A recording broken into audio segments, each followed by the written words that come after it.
কিসের প্রতিশোধ নিলে তুমি?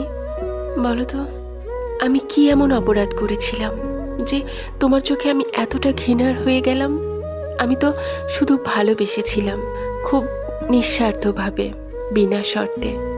তোমার প্রতিটি কথায় বিশ্বাস রেখেছিলাম, তোমার মিথ্যাগুলোতেও সত্যি খুঁজে পেয়েছিলাম।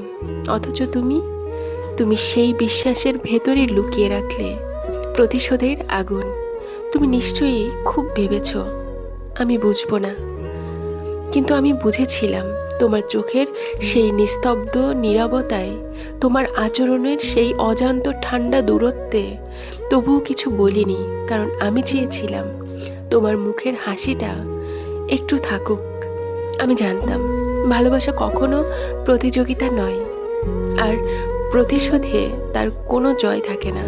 কিন্তু তুমি প্রমাণ করলে মানুষ চাইলে ভালোবাসাকেও অস্ত্র বানাতে পারে।